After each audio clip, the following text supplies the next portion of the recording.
Welcome back to Gretta's Grimoire with 2 M's. Thank you for turning the page. This one is one of the less kid-friendly ones. Yeah, let's just put it at that. So without further ado, Faithful John.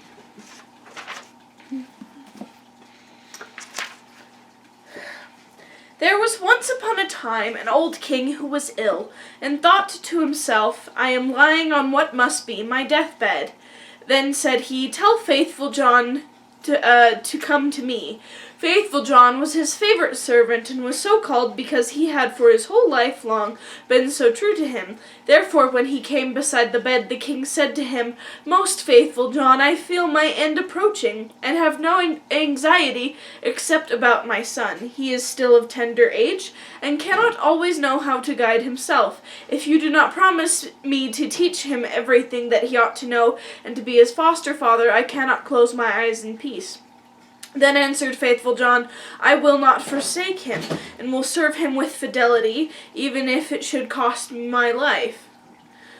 At this the old king said, Now I die in comfort and peace. Then he added, After my death you shall show him the whole castle, all the chambers, halls, and vaults, and all the treasures which lie therein, but the last chamber in the long gallery, in which is the picture of the princess of the golden dwelling, you shall not show. If he sees that picture, he will fall violently in love with her, and will drop down in a swoon, and go through great danger for her sake. Therefore you must preserve him from that. And when Faithful John had once more given his promise to the old king about this, the king said no more, but laid his head on his pillow, and died. When the old king had been carried to his grave, Faithful John told the young king all that he had promised his father on his deathbed, and said, This I will assuredly perform, and will be faithful to you as I have been faithful to him, even if it should cost me my life. When the mourning was over, Faithful John said to him, It is now time that you should see your inheritance. I will show you your father's palace. Then he took him about everywhere, up and down, and let him see all the riches and the magnificent apartments, only there was one room which he did not open, that in it which hung the dangerous picture. The picture was, however, so placed that when the door was opened you looked straight on it, and it was so admirably painted that it seemed to breathe and live, and there was nothing more charming or beautiful in the whole world. The young king, however, plainly remarked that Faithful John always walked past this one, and said, Why do you never open this for me? There is something within it, he replied, which would terrify you. But the king answered, I have seen all the palace, and I will know what is in this room also. And he went and tried to break open the door by force. Then Faithful John held him back and said, I promised your father before his death that you should not see that which is in this chamber. It might bring the greatest misfortune on you and on me. Oh, no, replied the young king. If I do not go in, it will be my certain destruction. I should have no rest day or night, until I had seen it with mine own eyes. I shall not leave the place now until you have unlocked the door. Then Faithful John said that there was no help for it now, and with a heavy heart and many sighs sought out the key from the great bunch. When he had opened the door, he went in first, and thought by standing before him he could hide the portrait so that the king should not see it in front of him. But to what avail? The king stood on tiptoe and saw it over his shoulder, and when he saw the portrait of the maiden, which was so magnificent and shone with gold and precious stones, he fell fainting to the ground. Faithful John took him up, carried him to his bed, and sorrowfully thought, The misfortune has befallen us all. What will be the end of it? Then he strengthened him with wine until he came to himself again. The first words the king said were, Ah, the beautiful portrait, whose is it? That is the princess of the golden dwelling, answered Faithful John. Then the king continued, My love for her is so great that if all the leaves on all the trees were tongues, they could not declare it. I will give my life to win her. You are my most faithful John. You must help me. The faithful servant considered within himself for a long time how to set about the matter, for it was difficult even to obtain a sight of the king's daughter. At length he thought of a way, and said to the king, Everything which she has about her is of gold, tables, chairs, dishes, glasses, bowls, and household furniture. Among your treasures are 5 tons of gold. Let one of the goldsmiths in the kingdom work these up in all manner of vessels and utensils, into all kinds of birds, wild beasts, and strange animals, such as may please her. And we will go there with them and try our luck." The king ordered all the goldsmiths to be brought to him, and they had to work night and day until at last the most splendid things were prepared. When everything was stowed on board a ship, faithful John put on the clothing of a merchant, and the king was forced to do the same in order to make himself quite unrecognizable. Then they sailed across the sea, and sailed on until they came to the town where the Princess of the Golden Dwelling resided. Faithful John bade the king stay behind on the ship and wait for him. "Perhaps I shall bring the princess with me," said he. "Therefore see that everything is in order, have the golden vessels set out, and the whole ship decorated." Then he gathered together in his apron all kinds of gold things, went on shore, and walked straight to the royal palace. When he entered the courtyard of the palace, a beautiful girl was standing there by the well with 2 golden buckets in her hand, drawing water with them. And when she was just turning round to carry away the sparkling water, she saw the stranger and asked who he was. So he answered, "I am a merchant," and opened his apron and let her look in. Then she cried, "Oh, what beautiful gold things!" and put her pails down and looked at the golden wares one after the other. Then said the girl, "The princess must see these. She has such great pleasure in golden things that she will buy all you have." She took him by the hand and led him upstairs, for she was the waiting maid. When the king's daughter saw the wares, she was quite delighted, and said, "They are so beautifully worked that I will buy them all from you." But faithful John said, "I am only the servant of a rich merchant. The things I have here are not to be compared with those my master has in his ship.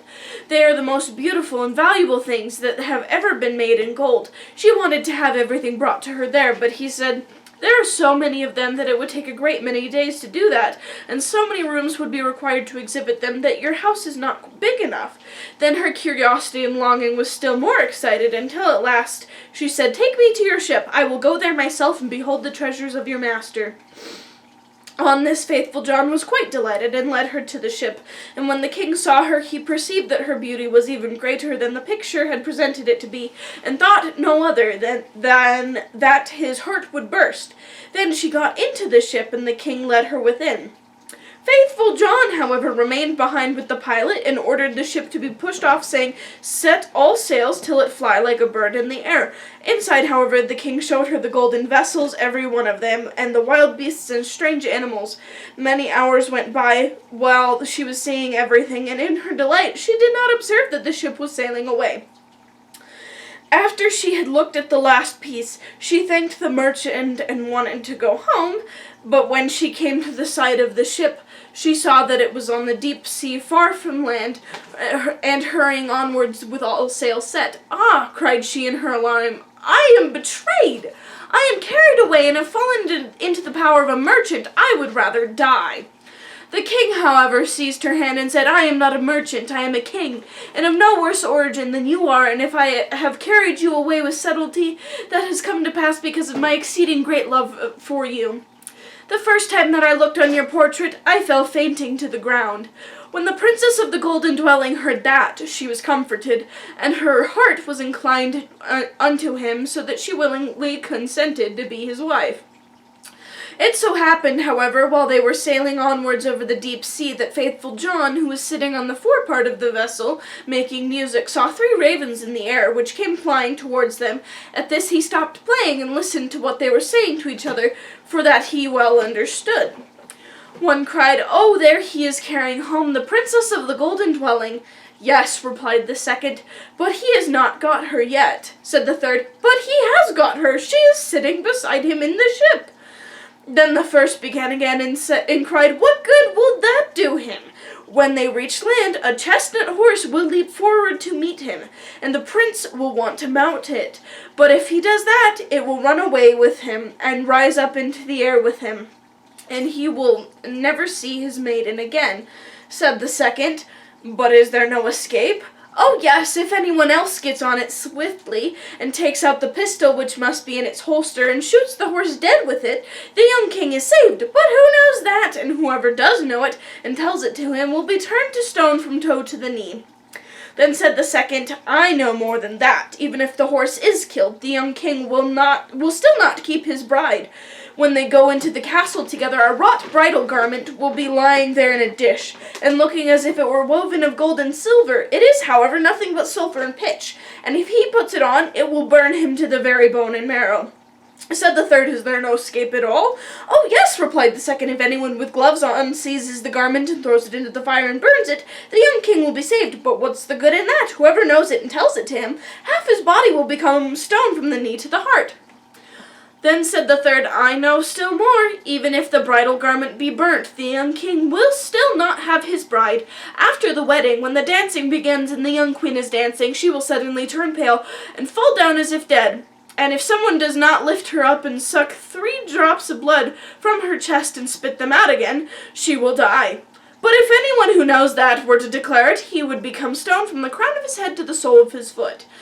When the ravens had spoken of this together, they flew onwards, and faithful John had well understood everything. But from that time forth he became quiet and sad, for if he concealed what he had heard, his master would suffer, and if he revealed it to him, he himself must sacrifice his life. At length, however, he said to himself, "I will save my master, even if it brings destruction on myself." Excuse me. When therefore they came to shore, all happened as had foretold by the ravens, and a magnificent chestnut horse sprang forward. "Good," said the king, "he shall carry me to my palace," and was about to mount it, when faithful John got before him, jumped quickly on it, drew the pistol out of the holster, and shot the horse. Then the other attendants of the king, who after all were not very fond of faithful John, cried, "How shameful to kill the beautiful animal that was to have carried the king to his palace!" But the king said, "Hold your peace and leave him alone. He is my most faithful John. Who knows what good may come of his actions?" They went into the palace, and in the hall there stood a dish, and inside lay the bridal garment, looking no otherwise than as if it were made of gold and silver. The young king went towards it and was about to take hold of it, but faithful John pushed him away, seized it with gloves on, carried it quickly to the fire, and burned it. The other attendants again began to murmur and say, "Behold, now he is even burning the king's bridal garment." But the young king said, "Who knows what good he may have done? Leave him alone, he is my most faithful John." And now the wedding was solemnized. The dance began, and the bride also took part in it. Then faithful John was watchful and looked into her face, and suddenly she turned pale, fell to the ground as if she were dead. At this he ran hastily to her, lifted her up, and bore her into a chamber. Then he laid her down and knelt and sucked the 3 drops of blood from her chest and spat them out. Immediately she breathed again and recovered herself, but the young king had seen this, and being ignorant why faithful John had done it, was angry and cried, "Throw him into a dungeon." Next morning faithful John was condemned and led to the gallows, and when he stood up high and was about to be executed, he said, "Everyone who has to die is permitted before his end to make one last speech. May I too claim the right?" "Yes," answered the king, "it shall be granted." "Then," said faithful John, "I am unjustly condemned, and have always been true to you." And he related how he had hearkened to the conversation of the ravens when at sea, and how he had been obliged to do all these things in order to save his master. Then cried the king, "Oh, my most faithful John, pardon, pardon, bring him down." But as faithful John spoke the last word, he had fallen down lifeless and became a stone. At this the king and the queen suffered great anguish, and the king said, "Ah, how ill I have requited great fidelity," and ordered the stone figure to be taken up and placed in his bedroom beside his bed. And as often as he looked at it, he wept and said, "Ah, if I could bring you to life again, my most faithful John." Some time passed, and the queen bore twins, 2 sons who grew fast and were her delight. Once when the queen was at church, and the 2 children were sitting playing beside their father, the latter, full of grief again, looking at the stone figure, sighed and said, "Ah, if I could but bring you to life again, my most faithful John." Then the stone began to speak, and said, "You can bring me to life again if you will sacrifice what is dearest to you." Then cried the king, "I will give everything I have in the world for you." The stone continued, "If you will cut off the heads of your 2 children with your own hand and sprinkle me with their blood, I shall be restored to life." The king was terrified when he heard that he himself must kill his dearest children. But he thought of faithful John's great fidelity and how he had died for him, drew his sword, and with his own hand cut off the children's heads. And when he had smeared the stone with their blood, the life returned to it, and faithful John stood once more safe and healthy before him. He said to the king, "Your fidelity shall not go unrewarded," and took the heads of the children, put them on again, and rubbed the wounds with their blood, at which they became whole again immediately, and jumped about and went on playing as if nothing had happened. Then the king was full of joy, and when he saw the queen coming, he had faithful John and the two children in a great cupboard. When she entered, he said to her, "Have you been praying in the church?" "Yes," answered she, "but I have constantly been thinking of faithful John, and what misfortune has befallen him through us." Then said he, "Dear wife, we can give him his life again, but it will cost us our two little sons, whom we must sacrifice." The queen turned pale, and her heart was full of terror, but she said, "We owe it to him for his great fidelity." Then the king rejoiced that she thought as he had thought, and went and opened the cupboard, and brought forth faithful John and the children, and said, "Good God be praised, and we have our own little sons again also," and told her how everything had occurred. Then they dwelt together in much happiness till their death. What? I'm sorry. What? Like, first the king's an idiot. It's like, no, I need to see this portrait. And then he's like, let's immediately go sail to find her. And faithful John's like, sure, yeah, alright, that's chill. And then they kidnap the princess. And then they're going, and he does all these weird things to save their life. And then they put the stone in their bedroom. Like, what the heck? I'm sorry, that's weird. Like, just make a fountain out of it, or like put it in the courtyard for everyone to see, and like make a plaque or something. No, your bedroom. And then the sons. What? I'm sorry. I'm sorry. I'm not squeamish. I'm not that squeamish. I'm just normally amount squeamish. Yeah. That was wacky, even for a Grimm fairy tale. I mean, the ones you know about and I know about that are pretty common. Those got dark, but this... How are they alive? I really hope that no one under the age of mentally decent heard anything that was just... Okay. Moving on from the weird thing. Now you think I'm about to share a lesson about true friendship and loyalty? No. No. Nope. You see, this story sets a nearly impossible standard for friendship, or any relationship, rather. I mean, dying for the other person, turning to stone, doing all these weird things, and then, like, being about to be burned at the stake, or hung, or whatever it was, and then, like, killing your two children, and then rubbing the blood, like, what the heck? No, that is not normal friendship.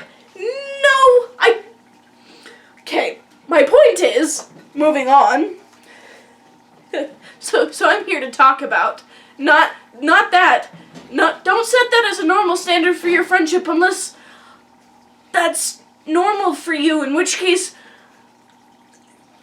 okay, I'm not here to judge. Okay, can you guess what I'm here to talk about? Give me a B. Give me an O. And a U. And an N. Yeah. And a D. And I've lost track. What's that spell? No, I'm not a witch. Boundaries. I'm here to talk about boundaries. You need to figure out your boundaries. I need to figure out my boundaries. See, boundaries are a very personal thing. They shouldn't be set, for example, by the standard of dying for someone, turning to stone, and then asking them to cut the heads off their two children for you. Don't let that set as a normal standard for friendship. You need to figure it out for yourself, like I need to figure it out for myself, like my camerawoman needs to figure it out for herself. Okay. Because, you see, they're personal. very personal. Like, they could not get more personal unless you, like, put personal in the name. Like, for example, personal boundaries. You know, crazy idea there. And they're extremely important. Your young years and my young years are a good time to figure those out. Because you need to figure out your boundaries before someone else pushes you in a direction you didn't want to go because you weren't sure whether you wanted to go there or not. Like joining a club you don't feel comfortable joining. Not everyone's comfortable in the drama club. Not everyone's comfortable in the chess club.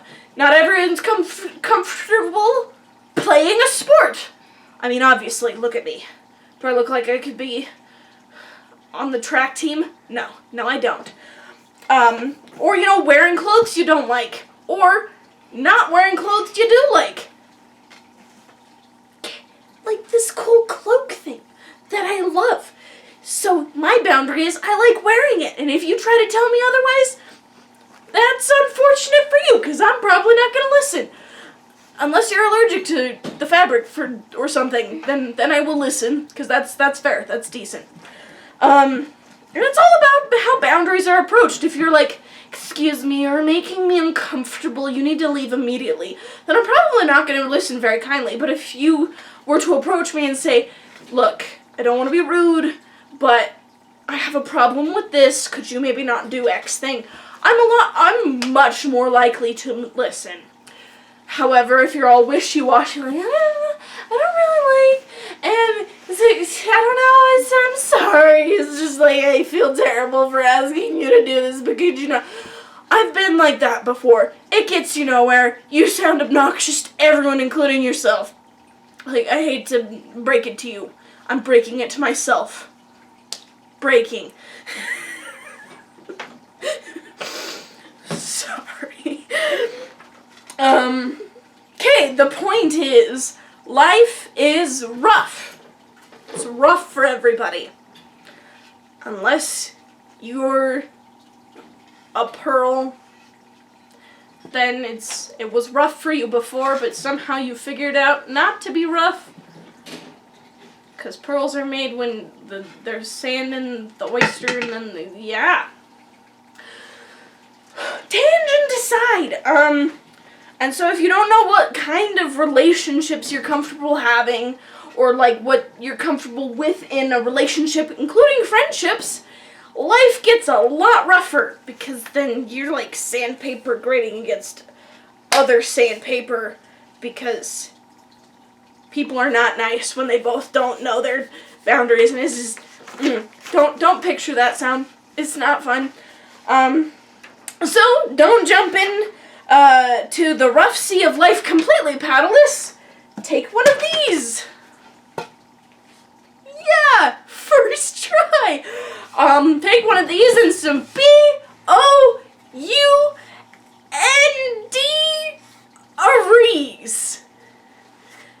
And with that, this episode has reached its happily ever after. Turn the page to learn more.